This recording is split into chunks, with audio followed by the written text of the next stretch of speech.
Salut à toi, c'est Hermès, ton moniteur auto-école, enseignant de la conduite et de la sécurité routière. Aujourd'hui, je te propose un examen complet du code de la route, commenté et corrigé. Allez, on perd pas de temps, on commence tout de suite. Question numéro 1. Je peux passer, réponse A, après le passage du tramway. Réponse B, quand le feu passe au vert.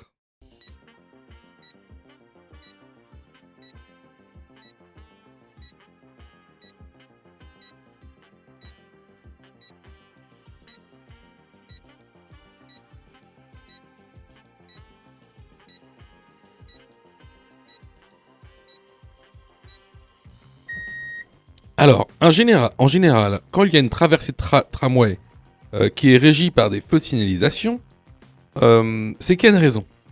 Lorsque le tramway passe d'un côté, il y a de fortes chances qu'un autre tramway, en sens inverse, passe aussi. D'où l'intérêt des feux de signalisation. Donc, après le passage d'un tramway, on regarde toujours la signalisation et on passera quand le feu passera au vert. La bonne réponse ici est la réponse B. Question numéro 2. Ce panneau indique une entrée de zone d'obligation d'équipement en période hivernale. Oui, réponse A. Non, réponse B.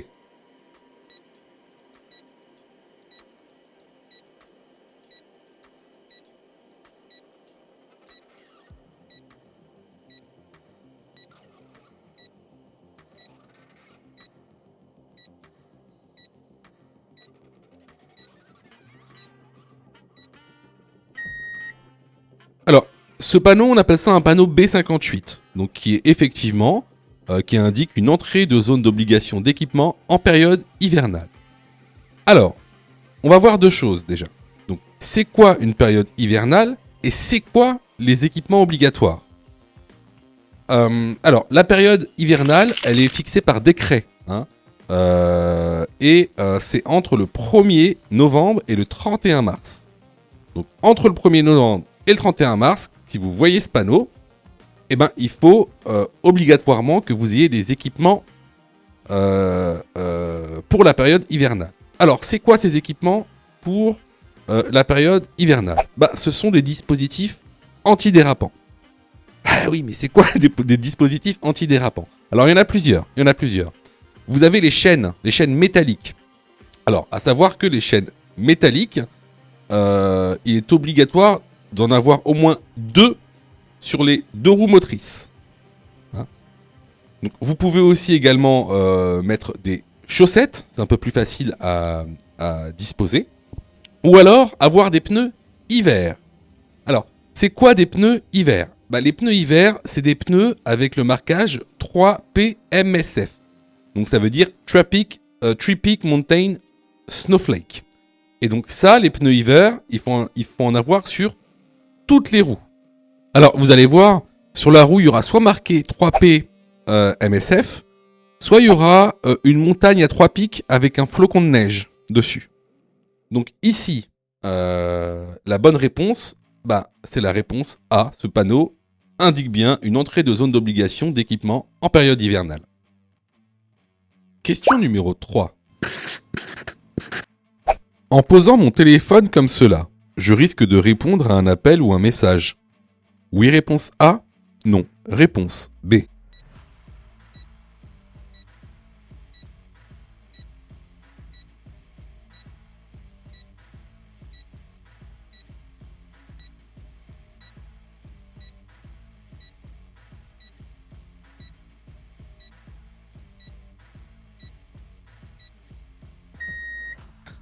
Alors, avant toute chose, il faut que tu saches que l'utilisation du téléphone au volant, déjà, est interdit.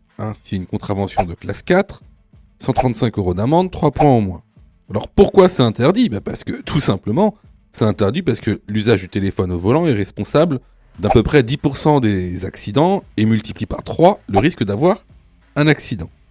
Alors, c'est très mauvais de mettre son portable comme cela, Parce qu'en fait, si quelqu'un t'appelle ou t'envoie un message, tu vas être... de temps en temps, qu'est-ce que tu vas faire ? Tu vas répondre. Soit à l'appel, soit au message. Donc, tu vas être tenté.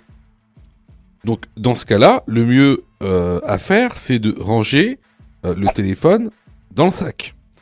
Alors, si tu utilises ton téléphone en tant que GPS, c'est très bien, tu peux le faire, mais dans ce cas-là, il faut que tu désactives les appels entrants. Alors, ici, pour répondre à la question, est-ce qu'en posant mon téléphone comme ça, je risque de répondre à un appel ? Oui, la bonne réponse, ici, est la réponse A. Question numéro 4.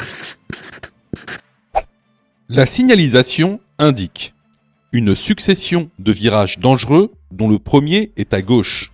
Oui, réponse A, non, réponse B. Que j'ai la priorité à la prochaine intersection. Oui, réponse C, non, réponse D.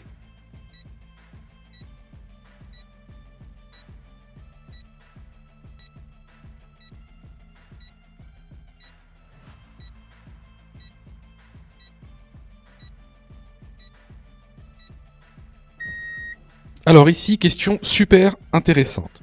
Alors déjà, on a ce panneau. Que veut dire ce panneau ? C'est un panneau de danger qui nous avertit d'une succession de virages dangereux dont le premier est à gauche, comme le montre le petit dessin. Alors, il y a le pendant de ce panneau qui indique une succession de virages dangereux dont le premier est à droite, comme le montre le petit dessin. Vous voyez, le virage commence à droite. Ensuite, la signalisation indique que j'ai la priorité à la prochaine intersection. Oui, ce panneau est un panneau de priorité qui indique que j'ai la priorité à la prochaine intersection. Au-delà de ça, regardez bien, les panneaux, il y a un panneau au-dessus de l'autre. Donc le panneau de virage dangereux est au-dessus du panneau de priorité d'intersection. Et ça a une signification. C'est pas là par hasard. Je sais que beaucoup d'entre vous, là, se posent des questions, se disent, mais qu'est-ce qu'il raconte ? En fait, il y a des ordres de préséance. C'est-à-dire que lorsqu'un panneau est au-dessus de l'autre, qu'est-ce que ça veut dire ? Ça veut dire que le panneau du bas concerne le panneau du haut. Ce qu'on appelle un ordre de préséance. Et là, qu'est-ce que ça veut dire exactement dans cette situation ? Ça veut dire que vous serez prioritaire à la prochaine intersection qui se trouvera dans la zone de virage dangereux. C'est ça que ça veut dire. Pour en revenir à la question, la signalisation indique une succession de virages dangereux dont le premier est à gauche, la bonne réponse est la réponse A, que j'ai la priorité à la prochaine intersection, la bonne réponse est la réponse C. Question numéro 5. Je peux dépasser ce cycliste immédiatement. Oui, réponse A. Non, réponse B.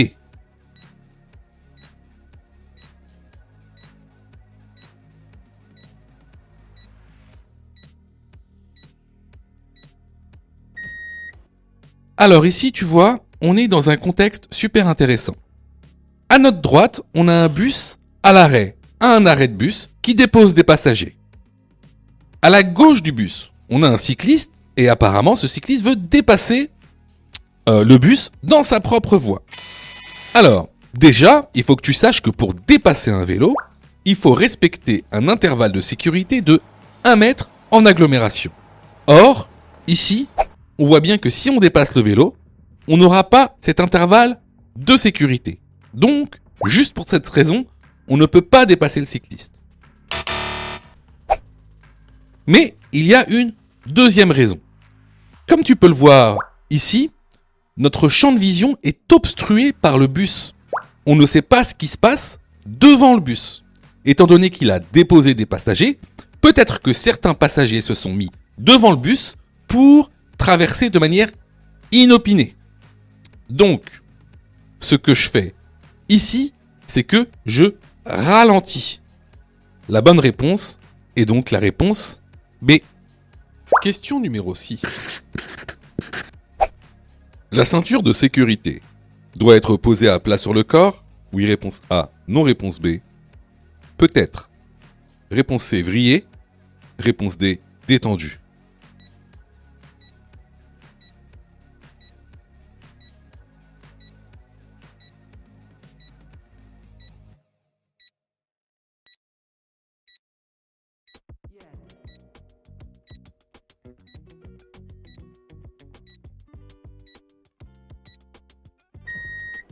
Alors, la ceinture de sécurité doit toujours être posée à plat sur le corps. Donc, épaules, torse, hanche.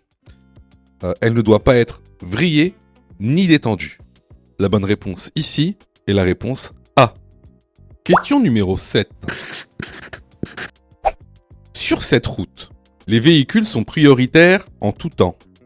Oui, réponse A. Non, réponse B.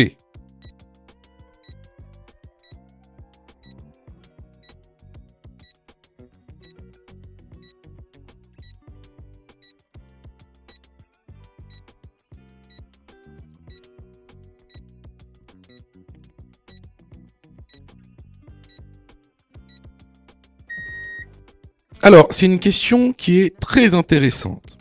Ici, on a un feu sur lequel est posé un panneau de priorité. Donc, ce panneau, généralement, il indique une route prioritaire. Cependant, on a affaire à une petite nuance ici. Pourquoi ? Parce qu'en fait, le panneau est accroché à un feu. Alors, qu'est-ce que ça veut dire quand un panneau de priorité est accroché à un feu ? En fait, ce panneau ne concerne que les feux qui clignotent en orange, que ce soit au milieu ou en bas. Donc, lorsque le feu clignote en orange, alors vous êtes sur une route à caractère prioritaire, c'est-à-dire que vous avez la priorité sur cette route. Mais si le feu fonctionne, comme c'est le cas ici, alors vous devez respecter la signalisation verticale régie par les feux. Donc, ici, sur cette route, est-ce que les véhicules sont prioritaires en tout temps ? La réponse est non. Question numéro 8. Le taux d'alcool maximum autorisé pour un permis probatoire est de 0,2 g par litre de sang, réponse A. 0,5 g par litre de sang, réponse B.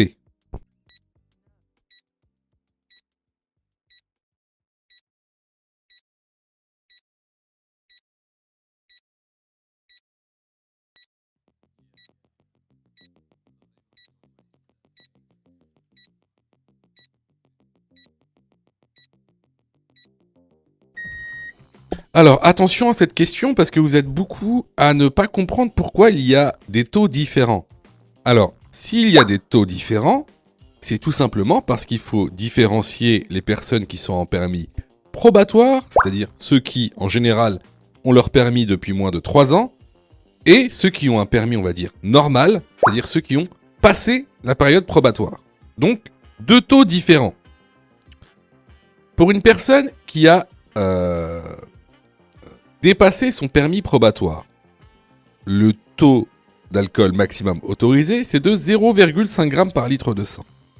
Par contre, pour une personne qui est toujours en probatoire, le taux d'alcool maximum autorisé est de 0,2 g par litre de sang.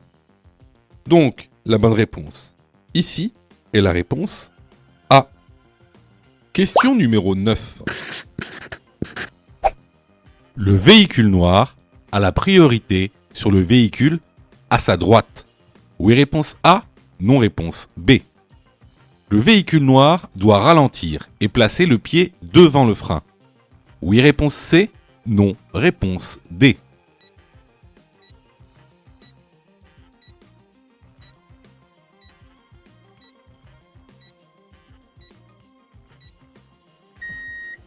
Alors, ici, comme tu le vois, on est sur une intersection. On est sur une intersection qui est gérée par une signalisation verticale. Ici, un stop. Regarde aussi le véhicule à droite. La personne qui a dans le véhicule à droite ne regarde pas à sa gauche. Elle ne regarde pas vers le véhicule noir. Et ça a toute son importance. Alors, regarde l'animation qui arrive. Ici, le véhicule à droite a un stop. Cela veut dire qu'il doit laisser la priorité au véhicule sur l'intersection. Ici, le véhicule noir. Donc le véhicule noir a la priorité sur le véhicule à droite. Cependant, regarde bien, donc la dame ne regarde pas le véhicule noir. Donc là, le véhicule noir a tout intérêt de ralentir et de placer le pied devant le frein en passant cette intersection par mesure de sécurité. Donc ici, les bonnes réponses vont être les réponses A et C. Question numéro 10. Cette photographie montre un levier de vitesse. Réponse A, manuel. Réponse B, automatique.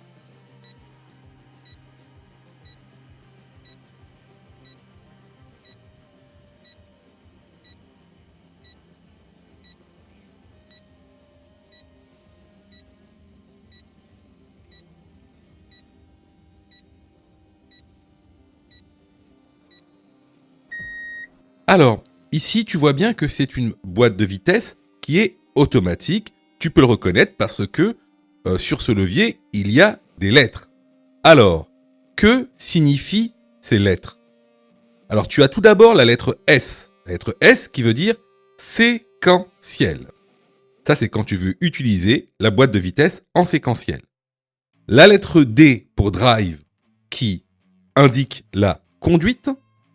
La lettre N pour neutral qui indique le point mort. La lettre R pour rire qui veut dire marche arrière. Et la lettre P pour parking qui veut dire stationnement. Donc ici, la bonne réponse est la réponse B. Je vois que tu es super motivé pour avoir ton code. Alors, soutiens la chaîne en t'abonnant et surtout en activant les notifications afin d'être prévenu des dernières vidéos mises en ligne.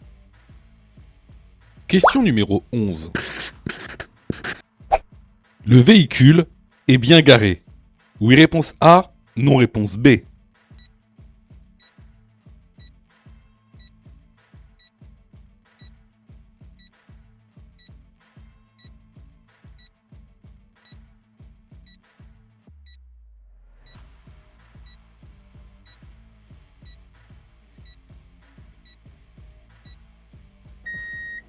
Alors, ici on est sur une question qui parle des stationnements infractionnels. C'est un thème qu'on voit vraiment régulièrement, que ce soit sur les vidéos YouTube et même dans la formation.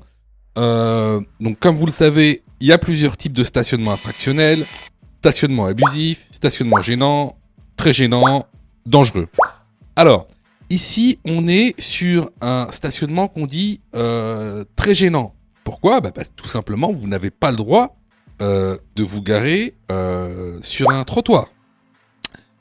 Au-delà de ça, il faut aussi savoir que vous n'avez pas le droit de vous garer à moins de 5 mètres en amont d'un passage piéton dans votre sens de circulation. Qu'est-ce que ça veut dire ? Regardez la petite image.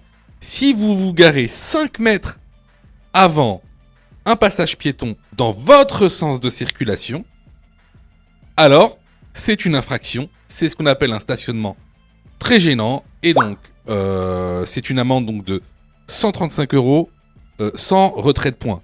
Comme d'habitude, vous risquez aussi une immobilisation, c'est-à-dire une mise en fourrière du véhicule, si vous ne pouvez pas déplacer votre véhicule lorsque un agent de police constate l'infraction. Donc, ici, la bonne réponse est la réponse B. Question numéro 12. Le camion se rabat sur ma voie. Réponse A, j'accélère.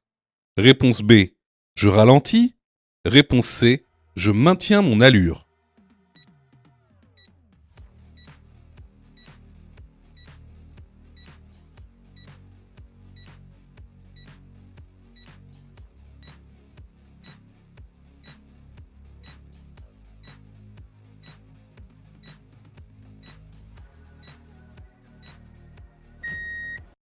Alors ici, on a un camion qui se rabat sur notre voie.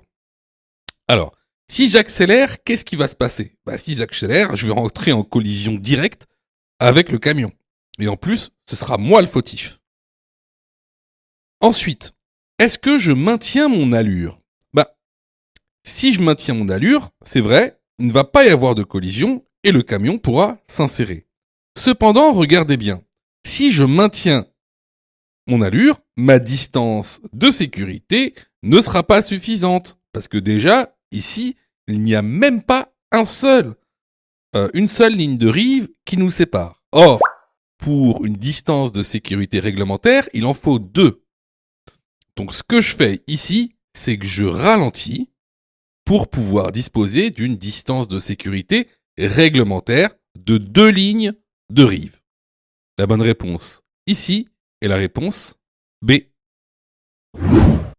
Sais-tu que Mon Code de la route est aussi une plateforme pédagogique qui te permet de passer ton examen du code à partir de seulement 9,90 €. Et on a même conçu, spécialement pour toi, un programme qui te permet d'obtenir ton code en un temps record. C'est le programme Mon Code en 10 jours. Avec un calendrier de révision personnalisé, un contenu pédagogique par thème conforme à la nouvelle réforme, des nombreux tests d'examen blanc issus de l'examen officiel, accessible sur smartphone, tablette et PC durant 1 an et en accès illimité. Et surtout, cette formation est 100% remboursée en cas d'échec à l'examen. Alors, si tu souhaites obtenir ton code du premier coup sans te ruiner et sans risque, rejoins notre programme en cliquant sur le lien en description de la vidéo. Pour ça, tu as juste à cliquer sur le lien en description et à choisir ta formule. Question numéro 13. Hors probatoire, je viens de perdre 1 point. Je peux récupérer ce point automatiquement. Réponse A, dans 3 ans. Réponse B, dans 6 mois. Réponse C, dans 1 an. Réponse D, dans 2 ans.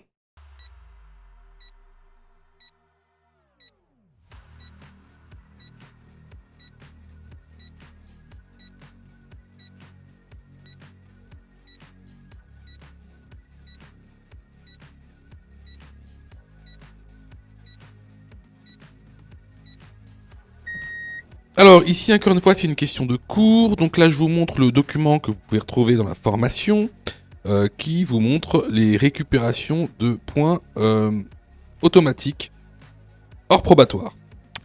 Alors, comme vous pouvez le voir, en fait quand vous perdez des points, vous pouvez les récupérer automatiquement si vous ne commettez pas d'infraction. Ça dépend de l'infraction que vous avez commise et le nombre de points que vous avez perdus. Lorsqu'on perd qu'un seul point, alors on peut récupérer ce point dans les 6 mois, si on n'a pas commis d'autres infractions entre-temps. Donc la bonne réponse ici est la réponse B. Question numéro 14. Ce marquage au sol annonce A. Une réduction de voie, B. Une ligne continue.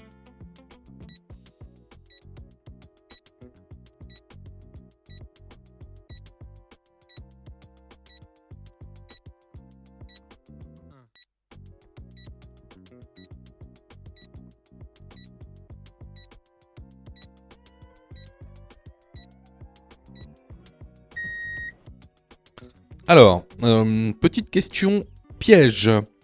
Ce qu'il faut savoir, c'est que lorsque la flèche de rabattement est située sur la ligne axiale, pointillée, alors elle annonce une ligne continue. À ne pas confondre avec une réduction de voie, où là la flèche, elle sera décalée. La bonne réponse est la réponse B. Question numéro 15. Je peux installer ce siège. Réponse A, à l'arrière du véhicule. Réponse B, à l'avant du véhicule avec l'airbag activé.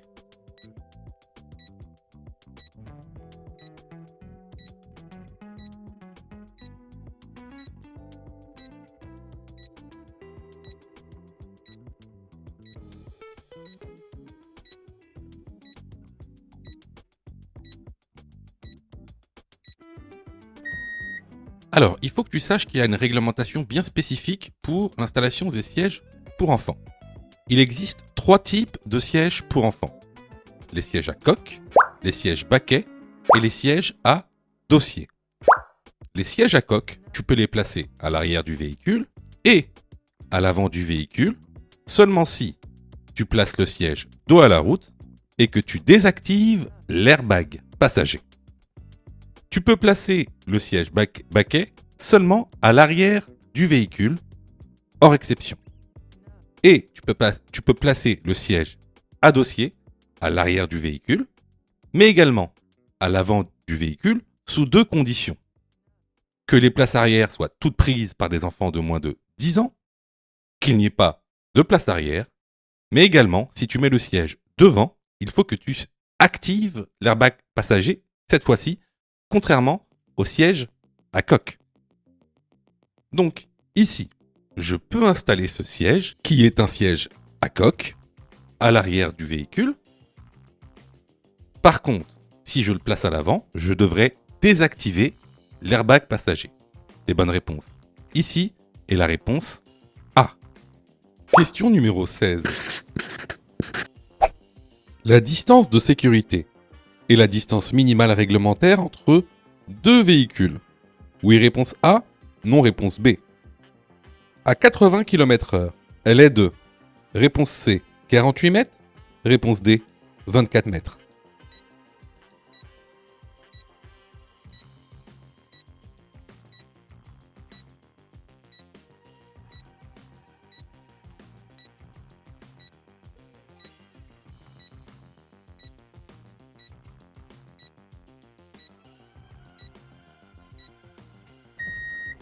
La distance de sécurité, c'est bien la distance minimale réglementaire entre 2 véhicules. Elle correspond à la distance parcourue pendant 2 secondes.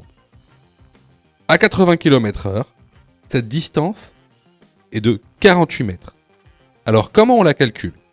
C'est très simple. On prend le chiffre des dizaines, ici le 8, on la multiplie par 3, donc 3 x 8, 24, et on la remultiplie par 2.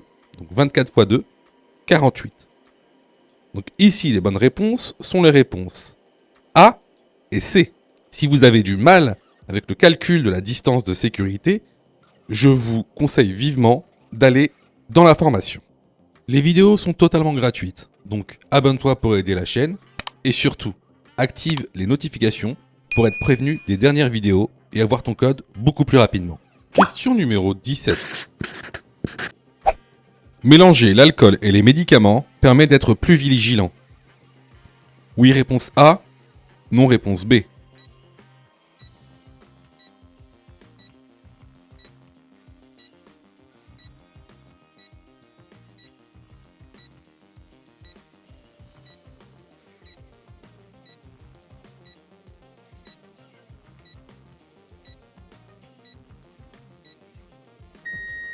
Alors, bien sûr, déjà, l'alcool en lui-même va diminuer votre vigilance, mais si vous couplez l'alcool à des médicaments, ça va avoir encore plus d'effet sur votre vigilance et vous allez avoir moins de vigilance. Donc ici, la bonne réponse est la réponse B. Question numéro 18. Après le feu, je peux A. Tourner à gauche. B. Tourner à droite. C. Faire demi-tour. D. Aller tout droit.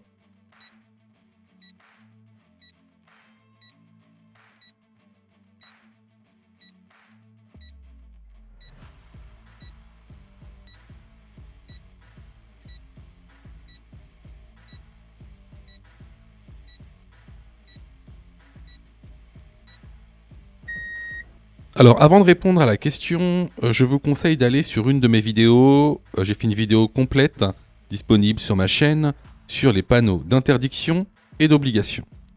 Alors ici, on se retrouve face à 2 panneaux. Donc l'un qui est celui de l'interdiction de tourner à droite et l'autre, juste en dessous, celui de l'interdiction de faire demi-tour. Donc ces 2 panneaux sont effectifs seulement pour cette intersection. Donc après le feu, je peux tourner à gauche ou aller tout droit? Les bonnes réponses sont la réponse A et D. Question numéro 19. Ce bouchon est celui du réservoir. Réponse A, du liquide de refroidissement. Réponse B, d'huile. Réponse C, du liquide de frein. Réponse D, du liquide lave-glace.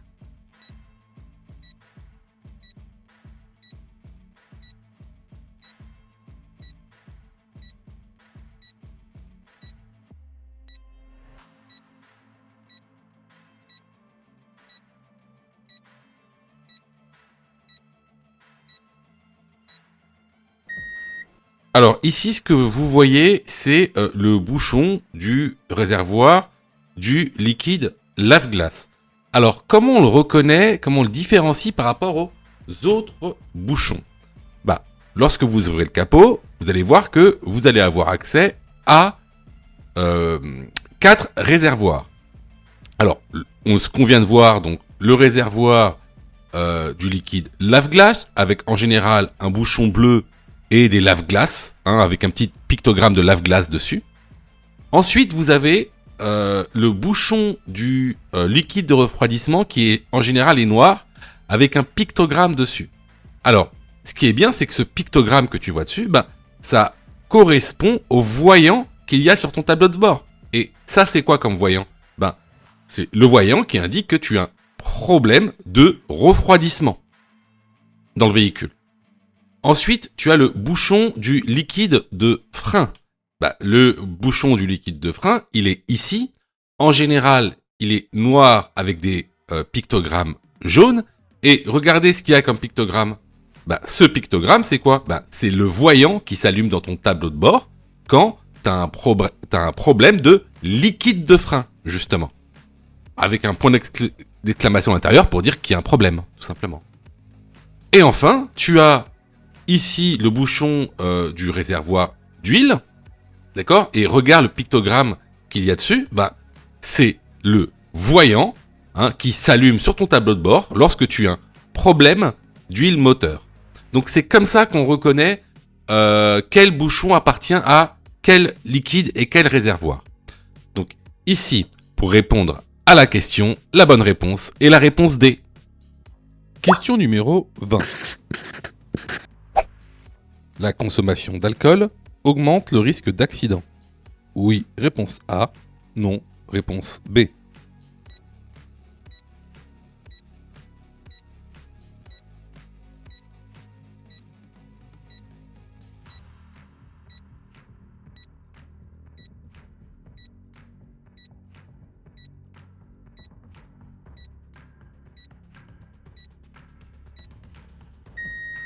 Alors, effectivement, la consommation d'alcool lors de la conduite va augmenter le taux d'accidentologie. Alors, à savoir, lorsque vous êtes à 0,5 g par litre de sang, le risque d'accident est multiplié par 2. Si vous êtes à 0,8, le taux d'accident est multiplié par 10. Et lorsque vous êtes à plus de 1,2 g, la probabilité d'avoir un accident est multipliée par 35. La bonne réponse est la réponse A. Question numéro 21. En général, les accidents sur les passages à niveau ont lieu A. Sur un trajet quotidien, B. Sur un nouveau trajet.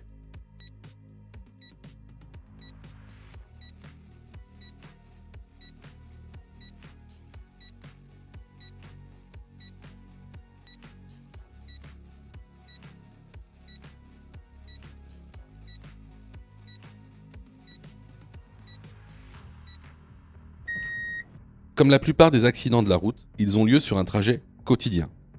Pour les passages à niveau, c'est la même chose. La bonne réponse est la réponse A. Question numéro 22. Je suis témoin d'un accident avec dommages corporels. Lorsque j'alerte les secours, je dois leur communiquer. Réponse A, l'identité de la victime.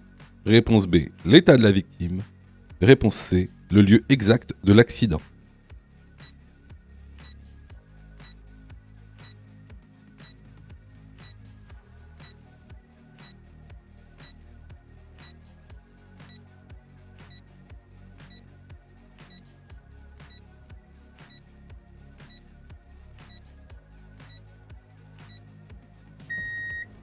Alors, si vous êtes témoin d'un accident, donc avec dommages corporels, bien sûr, avant d'alerter les secours, il faut d'abord avoir un pré-diagnostic. Alors, on vous demande pas d'être un médecin, on vous demande pas de faire un diagnostic médical, mais en fait de donner les informations essentielles au secours. Alors, tout d'abord, ça va être des informations pratiques. C'est-à-dire, ça va être des informations de lieu. Il faudra donner l'adresse exacte si vous êtes en agglomération. Mais si par exemple vous êtes sur une route que vous ne connaissez pas ou une autoroute, il faudra aussi donner des informations assez précises pour que les secours puissent venir rapidement. Alors par exemple, si vous êtes sur une route ou une autoroute, il faudra donner le numéro de la route ou de l'autoroute. Il faudra aussi donner le sens de circulation dans lequel vous êtes. Par exemple, je suis sur la A13 direction Versailles. Le plus simple, par exemple, lorsque vous êtes dans une route ou une autoroute, c'est par exemple de donner les indications qu'il y a sur les bornes kilométriques. Vous vous souvenez, on a vu ça plusieurs fois. Donc il y a des bornes kilométriques sur les autoroutes, mais sur les routes aussi. Donc ça permettra au secours d'avoir une localisation précise et donc d'intervenir le plus rapidement possible. Alors ensuite, il y aura on va dire un pré-diagnostic global de l'état de la victime. Donc il faudra donner comme information, donc est-ce que la victime est consciente ou non? Est-ce que la victime respire ou non? Est-ce que la victime peut se déplacer ou non? Est-ce que la victime a une hémorragie externe ou non? Voilà. Donc c'est un pré-diagnostic, on va dire, global. Donc ici, pour répondre à la question, est-ce qu'on donne l'identité de la victime? Non. Clairement, ça n'a aucune importance de donner le nom, le prénom, la date de naissance de la victime. Par contre, donner l'état de la victime et le lieu exact de l'accident, c'est primordial. Donc ici, les bonnes réponses vont être les réponses B et C.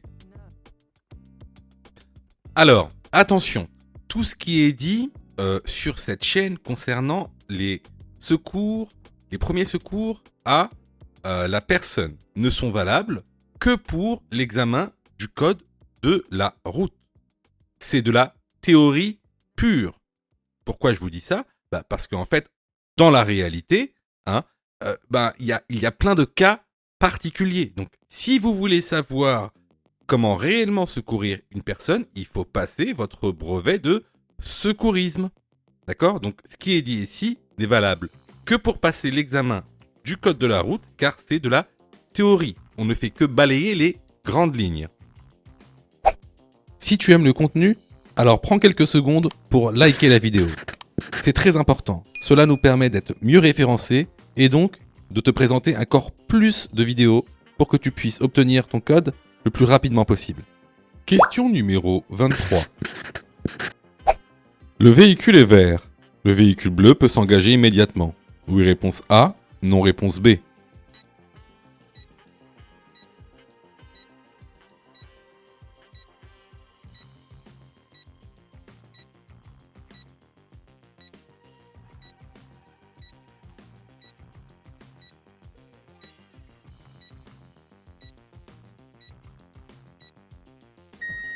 Alors, ici, vous vous souvenez, dans ce même test, on a parlé des rayons de braquage des poids lourds qui étaient plus grands que ceux des voitures.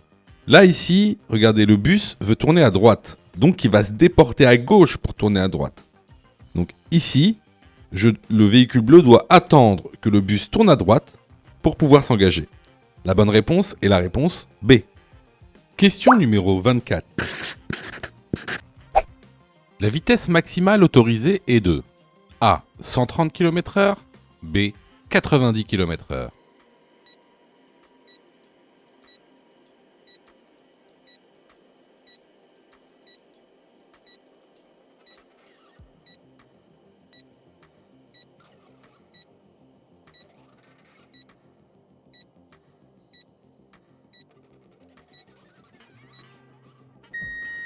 Alors, cette question, je dirais pas qu'elle est difficile, je dirais que il faut avoir suivi le cours pour le savoir, pour connaître la réponse. Alors, ici, comme vous le voyez, on est sur une autoroute, donc la A75, ou l'européenne 11.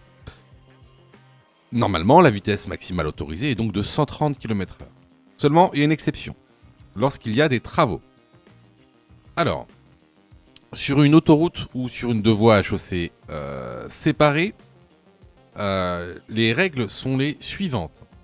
Alors, lorsqu'il ne reste plus que deux voies, la vitesse maximale autorisée est de 110 km/h. Lorsqu'il reste une seule voie, la vitesse maximale autorisée est de 90 km/h. Donc ici, la bonne réponse est la réponse B. Question numéro 25. Ce véhicule sort d'une voie privée. J'ai la priorité sur le véhicule. Oui, réponse A. Non. Réponse B.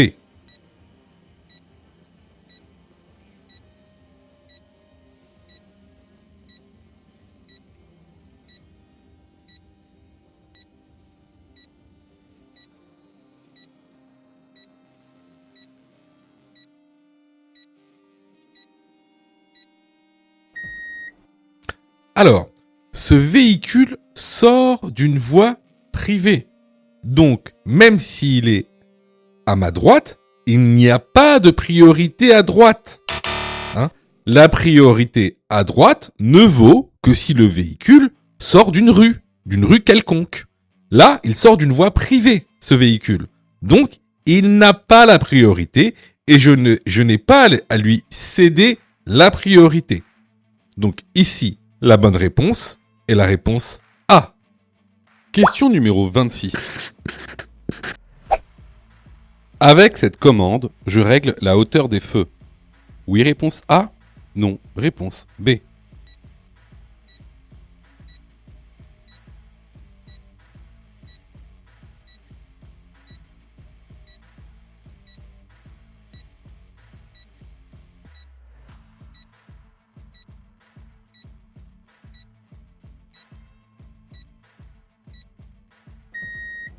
Alors oui, cette commande te permet de régler la hauteur des feux. Donc ici, la bonne réponse est la réponse A. Question numéro 27. À la sortie du tunnel, j'abaisse le pare-soleil. Oui, réponse A. Non, réponse B.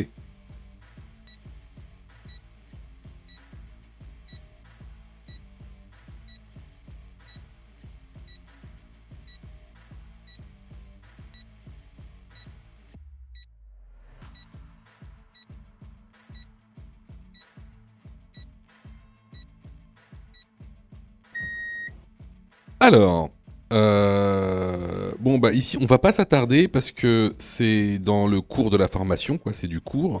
Donc effectivement à la sortie d'un tunnel, on a une différence de luminosité, donc on abaisse le pare-soleil. La bonne réponse est la réponse A. Question numéro 28. Je cède le passage aux piétons. Oui, réponse A. Non, réponse B.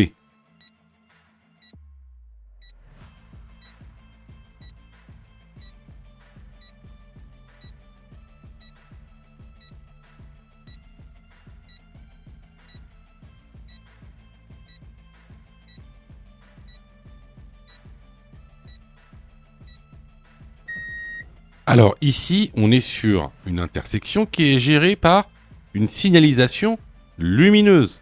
Le feu est vert, donc on passe, on ne laisse pas le passage aux piétons. La bonne réponse ici est la réponse B.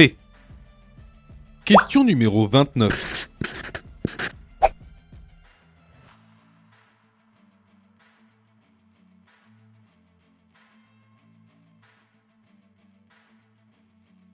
Je me prépare à m'arrêter. Oui, réponse A. Non, réponse B.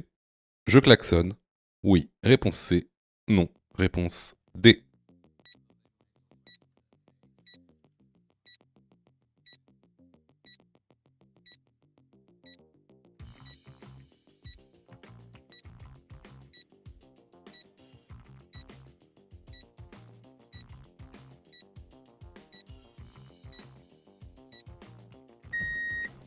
Alors, ici, on voit que on a un piéton, en l'occurrence une piétonne, qui va vers le passage piéton.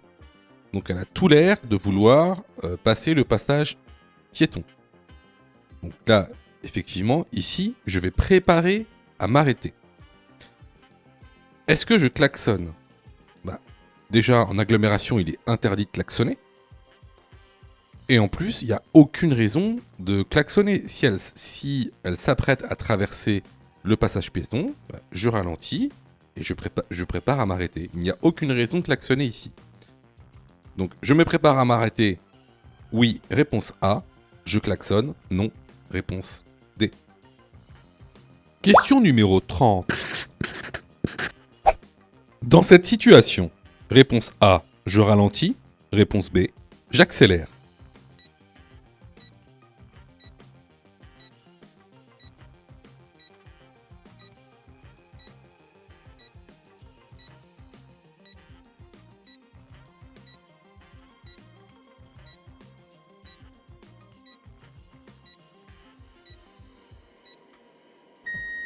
En présence d'usagers vulnérables sur la route, je ralentis. La bonne réponse est la réponse A. Question numéro 31. La présentation du permis de conduire lors d'un contrôle de police est obligatoire. Oui, réponse A. Non, réponse B.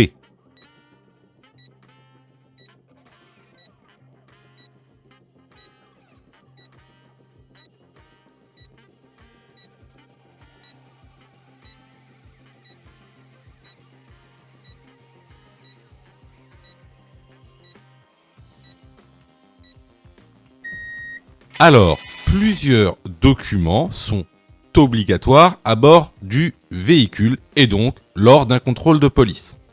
Tout d'abord, vous avez le permis de conduire. Ensuite, vous avez une preuve du contrôle technique. Ça peut être soit la vignette que vous collez sur le certificat d'immatriculation ou la vignette sur le pare-brise. Et enfin, le certificat d'immatriculation.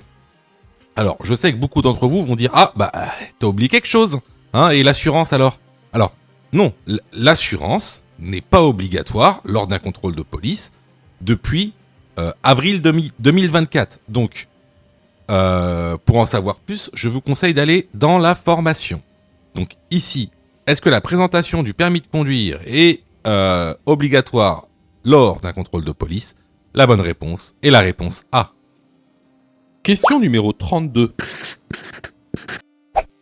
J'emprunte un véhicule. Je dois m'assurer d'être couvert au préalable. Oui, réponse A. Non, réponse B.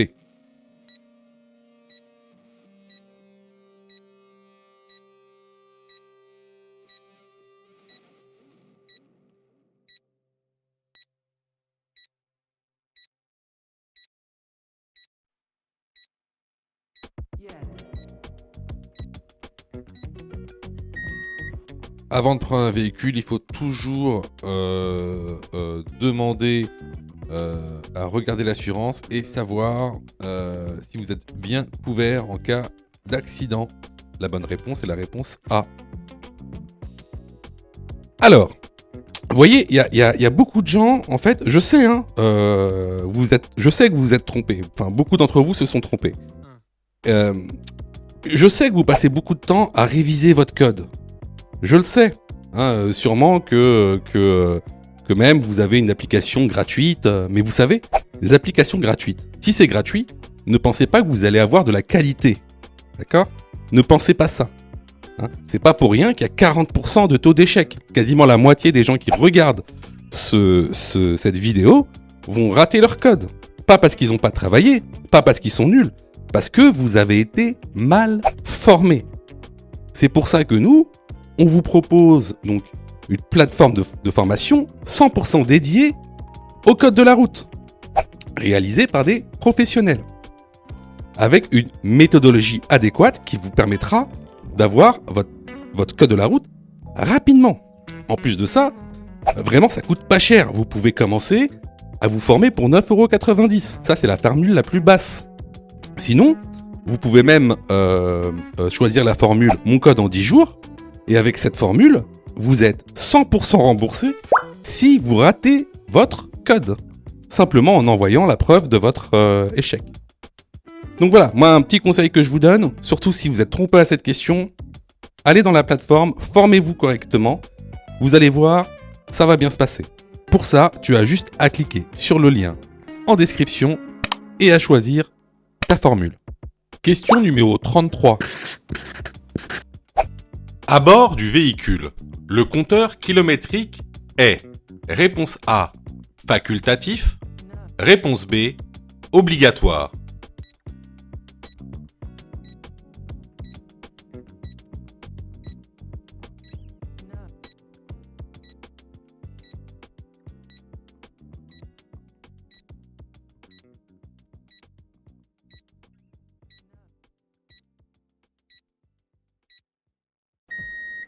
Alors effectivement, le compteur kilométrique est obligatoire à bord d'un véhicule et il faut qu'il soit en état de marche. Dans le cas contraire, c'est une contravention de 3e classe et une amende de 68 €. La bonne réponse ici est la réponse B. Question numéro 34. Ce véhicule transporte principalement réponse A, des enfants. Réponse B, des PMR, personnes à mobilité réduite.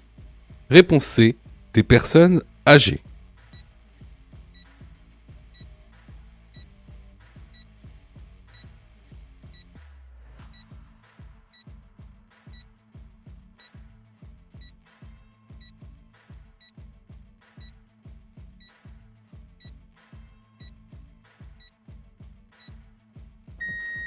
Alors, le panneau que tu vois sur le pare-brise arrière de ce car indique qu'il transporte des enfants. La bonne réponse ici est la réponse A. Question numéro 35. Pour limiter la pollution, il est préférable d'utiliser le covoiturage pour les longs trajets. Oui, réponse A, non, réponse B.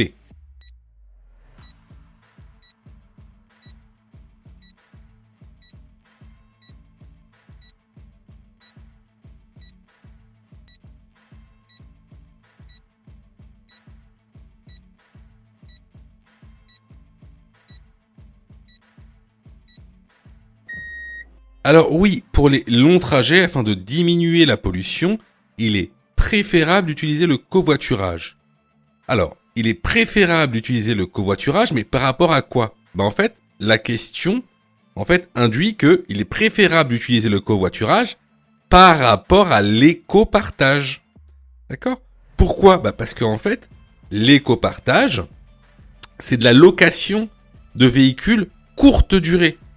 C'est vraiment pour louer une voiture une demi-heure, 1 heure. Alors que si tu veux faire un long trajet, il va falloir passer par une vraie entreprise qui propose des locations, on va dire, entre guillemets, longue durée.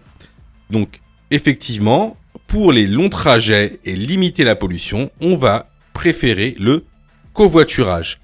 La bonne réponse ici est la réponse A. Alors là, c'était vraiment une question de cours qu'on voit régulièrement dans la formation. Donc, si vous avez eu faux à cette question, vraiment, je vous incite vraiment à vous former, que ce soit chez nous ou ailleurs. Je vois que tu es super motivé pour avoir ton code. Alors, soutiens la chaîne en t'abonnant et surtout en activant les notifications afin d'être prévenu des dernières vidéos mises en ligne. Question numéro 36. Ce type de chargement est interdit. Oui, réponse A. Non, réponse B.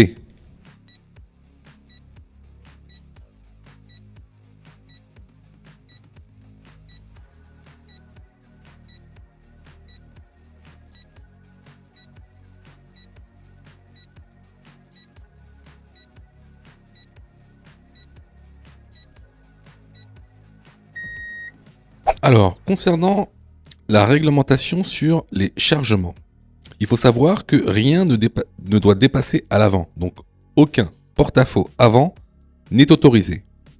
Le seul porte-à-faux autorisé est le porte-à-faux arrière. Donc, vous avez le droit à un porte-à-faux de 3 mètres au maximum. Sachant que dès 1 mètre de porte-à-faux, il faudra une signalisation réfléchissante. Donc ici, il n'y aura donc pas de limitation en hauteur. Donc ce type de chargement est-il interdit? La bonne réponse est la réponse B.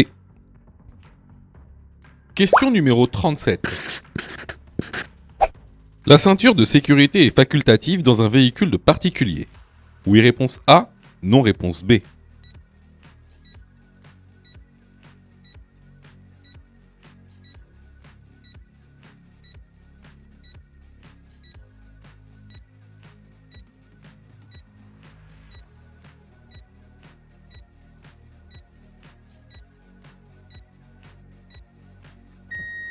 Alors, la ceinture de sécurité dans un véhicule pour particulier est obligatoire à l'avant et à l'arrière. Alors, cependant, il y a des exceptions. Vous pouvez être exempté du port de la ceinture de sécurité pour plusieurs raisons. Par exemple, si vous avez un certificat médical. Alors attention, c'est pas un certificat médical que vous allez chercher chez le médecin de ville. C'est un certificat médical en fait qui est agréé par la préfecture. Vous pouvez être aussi exempté si vous conduisez un véhicule d'intérêt général, si vous conduisez par exemple un taxi ou si vous conduisez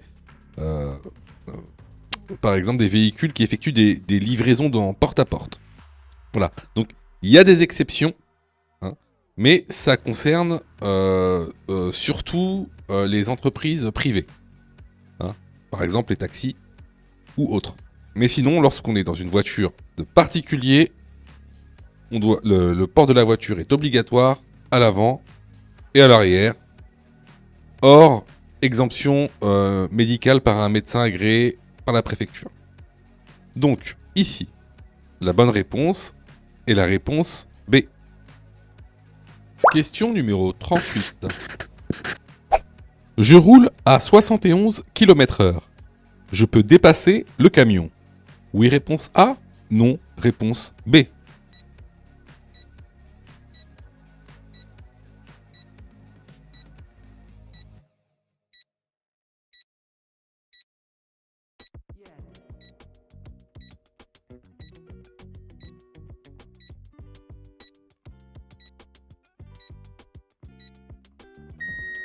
Alors, si on regarde le compteur, effectivement, on roule à 71 km/h.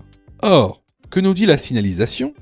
On a devant nous 2 panneaux d'interdiction qui sont des panneaux d'indication de vitesse maximale autorisée qui nous disent qu'il est interdit de dépasser 70 km/h.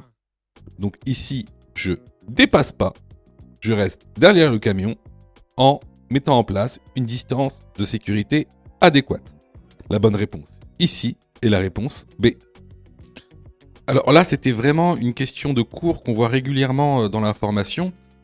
Donc, si vous avez eu faux à cette question, vraiment, je vous incite vraiment à vous former, hein, que ce soit chez nous ou ailleurs.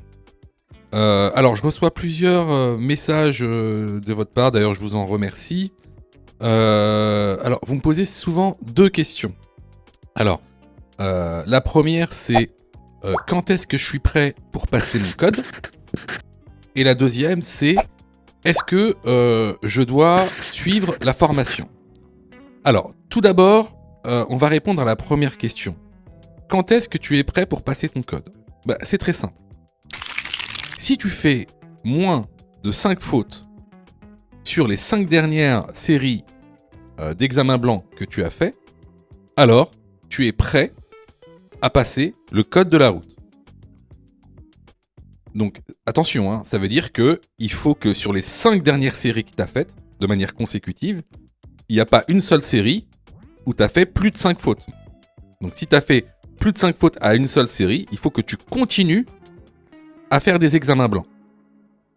La deuxième question. Est-ce que il serait mieux pour moi de prendre une formation? Alors, là, c'est pareil. Si tu fais 8 fautes ou plus sur les 5 dernières séries d'examens blancs que tu as faites, alors il est vivement conseillé de te former. Ça veut tout simplement dire que il te manque certaines notions essentielles. Ça veut pas dire que tu connais pas ton cours, ça veut dire qu'il te manque des notions essentielles pour pouvoir progresser. Et clairement, c'est pas en faisant des examens blancs que tu vas progresser, tu vas même plutôt stagner. Voilà. Donc si tu as fait 8 fautes ou plus sur l'une des 5 dernières séries que tu as faites, je te conseille vivement de te former. Surtout que on a mis en place donc une plateforme pédagogique qui répond vraiment à tous vos besoins. On a fait en sorte que tout le monde puisse se former au code de la route. Vous avez la formule standard, par exemple, qui est à 19,90 € par an. Donc vous payez une fois 19,90 € et vous avez le droit à toute la plateforme pendant un an en illimité, avec tous les cours, tous les 10 thèmes, plus de 1200 questions issues de l'examen officiel, commentées et corrigées. Vous avez pour ceux par exemple qui veulent passer leur code rapidement la formule à mon code en 10 jours, pour passer son code en 10 jours, qui est à 39,90 € par an, en illimité. Et en plus, si vous ratez votre code, eh ben vous êtes 100% remboursé, seulement en envoyant votre preuve d'échec. Sinon, pour ceux qui le souhaitent, vous avez la plus petite formule, la formule basique, qui est à 9,90 € par semaine. Celle-ci, c'est une formule qui est hebdomadaire, qui en général est réservée à ceux qui ont déjà passé leur code et qui ont échoué. C'est une sorte de remise à niveau. Donc, vraiment, il y en a pour tous les besoins et il y en a aussi pour tous les prix. Et c'est vraiment pas cher. Ce serait bête de rater son code alors que vous auriez pu vous former pour 9,90 €. Pour ça, tu as juste à cliquer sur le lien en description et à choisir ta formule. Question numéro 39. Pour avoir une conduite éco-responsable, je diminue ma vitesse. Oui, réponse A. Non, réponse B.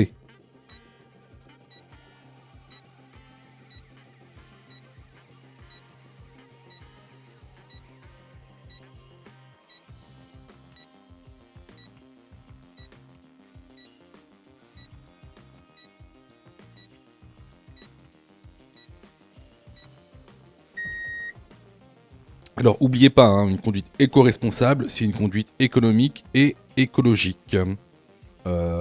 Pour avoir une conduite éco-responsable, il est conseillé de rouler à 10 km en dessous de la vitesse maximale autorisée. Donc, pour avoir une conduite éco-responsable, je diminue ma vitesse. La bonne réponse est la réponse A. Question numéro 40.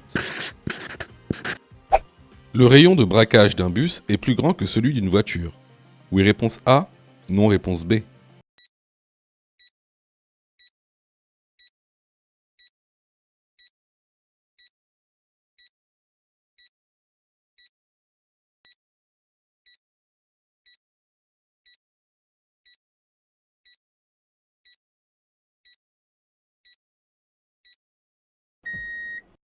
Alors bien sûr, ça c'est une question qui tombe régulièrement et qu'on a vu régulièrement dans les tests YouTube.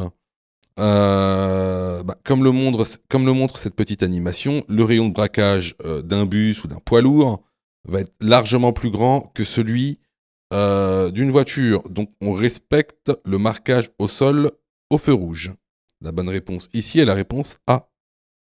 Si tu as fait 8 fautes ou plus, ne panique pas. Rejoins-nous sur notre plateforme pédagogique en ligne en cliquant sur le lien en description de la vidéo.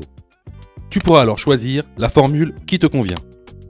N'oublie pas de liker la vidéo et de t'abonner pour recevoir toutes les dernières notifications. Tu peux aussi continuer à t'entraîner en cliquant sur l'une des vidéos qui s'affichent.